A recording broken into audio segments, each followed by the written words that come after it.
But to talk about access to healthcare, I want to bring up our next speaker, Geoff Marther, who's the SVP of Business and Strategy Development at Medtronic and also the Chief Integration Officer.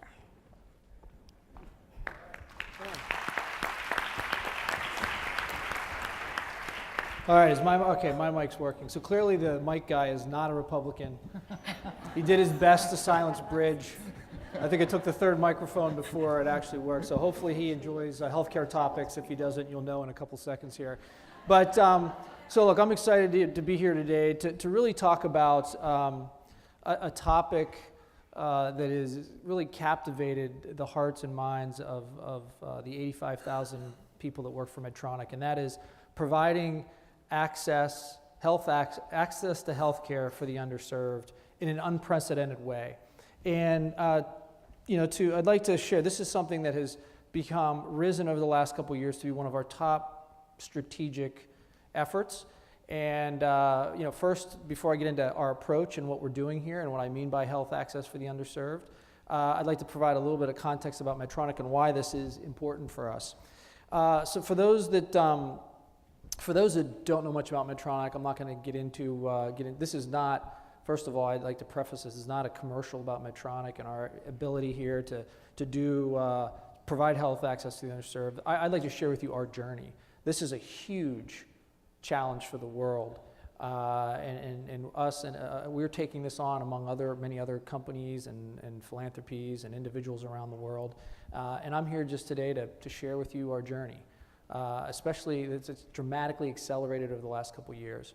And so that's what this is about. And a little context on Medtronic. Why is this important to us? Well, two things that are unique about Medtronic. One, it was founded in a garage in 1949 in Minneapolis, Minnesota. And it was really founded on the premise of an engineer named Earl Bakken collaborating with a cardiac surgeon named Dr. Walt Lillehei to solve an unmet medical need using technology. That fundamental interaction and strategy, use of technology, has powered the company over the last 65 years to where it is today. That's one, okay? And that strategy remains a core strategy for the company, collaborating with physicians, using technology to fulfill unmet medical needs. The second, and that resulted in the invention of the first pacemaker, and then from there the medical technology industry was born. The second, after a few years after inventing the pacemaker, our founder decided that we needed a mission for the company to really focus us. It was at a time when the company was only a couple hundred employees and losing a lot of money. And Earl thought, penning a mission around the company that guides us will help us get out of this rut that we were in, this problem. And I'm not going to walk you through everything, but the tagline for the mission, many people understand it, is to alleviate pain, restore health, and extend life for patients around the world. Another tenet of the mission was to be a good corporate citizen. And back in 1960, no one used those words. So it's pretty amazing that the mission was written in 1960, and word for word, this is something that still guides the company today. And even back then, it talked about good corporate citizenship. So addressing global needs for the underserved has been in our mission since the beginning. More recently, though, and it's been a strategy, we have a foundation that's very active in global health, particularly for chronic conditions, or NCDs as we call them. But over the last couple of years, they've done great work. But over the last couple of years, we thought, we're starting to see this more of a business strategy for the company. And a little context on our business strategy, it's really based on some basic healthcare needs here. Everybody wants improved outcomes. We talked about expanding access to the roughly 4 billion people in the world that have little to no access of healthcare. And then finally addressing the cost problem. Our strategies are all built around those three universal healthcare needs, and it's really driving new types of innovation here. I can't go through all these things today, but you see there on the far left is the pacemaker, and that one there, the leadless pacemaker, is about the size of, it's called a leadless pacemaker, the size of a paperclip. You can see it takes a lot less infrastructure, and a lot more physicians can put that little thing in than that bigger pacemaker. So huge improvement to access. The one on the far right, the logo there, is we're actually, we've talked for years to hospitals that we consider to be inefficient, and finally they said, hey, look, if you think you can do it better than us, then why don't you do that? So we've been outsourcing cath labs around the world to dramatically reduce the cost per patient. So these are some of the things that we're doing to improve access, and now I want to really talk about what we're doing for those, the underserved. So our strategies come together to address populations around the world, and we segment those populations in different segments. The premium, where pretty much most of the US is in this segment. The value segment, this is the rising middle class, if you will, in the emerging markets. Huge opportunities in China, for example. And then you've got the underserved, which is a massive segment that, quite frankly, none of our conventional products really fit in that segment. These are people that are operating on, $4 a day with almost no access to health care, living out in rural villages.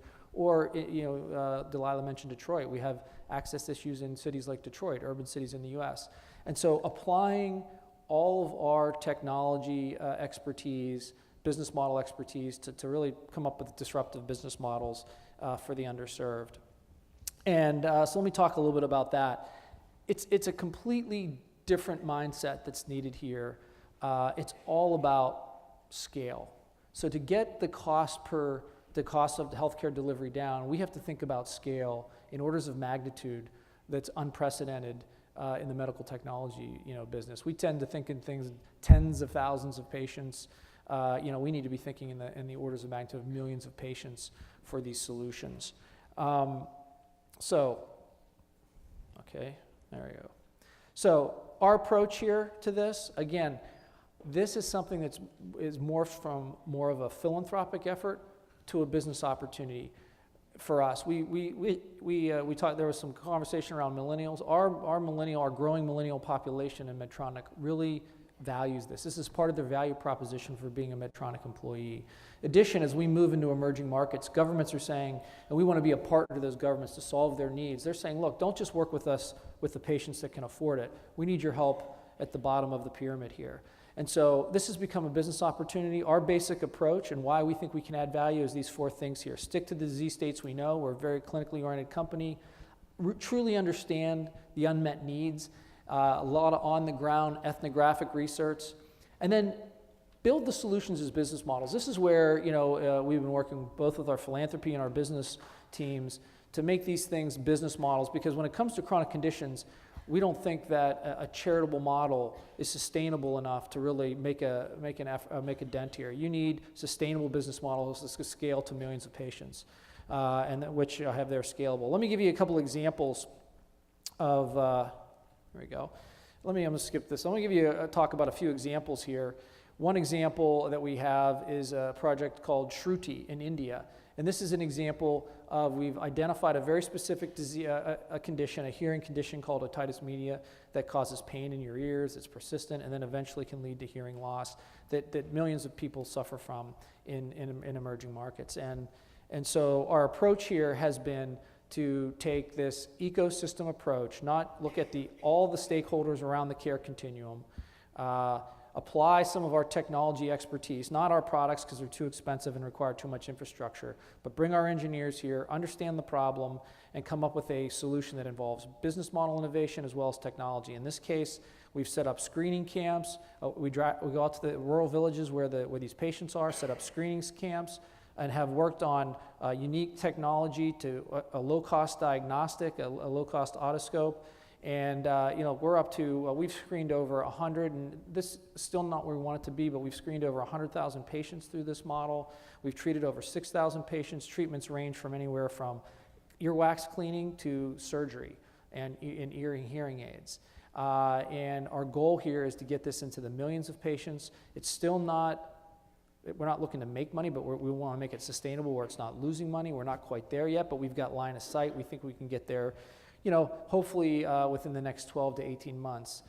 One of the secrets to success here is, again, using our assets, our clinical expertise, our technology expertise, taking an approach of looking across the care continuum, like I said, and integrating partners. Here's an example of some of the partners we have working in our various programs. And they're partners you might not expect. You see in the bottom left here an Indian eye hospital, an eye and ear hospital that you might suspect as a good clinical partner for this example I gave. But on the bottom right, ClickMedics is a U.S.-based, actually they're based around here in the Baltimore, D.C. area, technology company that we partner with to develop this low-cost otoscope. Because technology is important here. If you're going to get the cost down and the scale up, the technology is an important component here. So the Shruti examples are probably our best example. We've been at this now for like 2.5, 3 years. Here's a list of other examples that we have around the world. There's 8 of them, Shruti being one, but we have, I'll give you just a highlight, there's a diabetes for type 1 diabetics in Mexico. We've got a congenital heart disease program going on in Vietnam, hypertension in sub-Saharan Africa. I mean, so all these take that approach that I walked you through, really looking at this, a combination of, we're involving our philanthropic, our philanthropy, our foundation, as well as our business teams, and really applying all of our skill sets to make these sustainable business models. And look, this has been an incredible journey for us. We're extremely proud of where we are and where we've come, especially over the last 3 years. And look, we'd love to invite you to come along with us on this journey. This isn't like I said, a Medtronic thing. This is something that we're collaborating in all areas: technology, delivery, IT, etc. So we welcome you to join us on this journey, and I thank you for your time.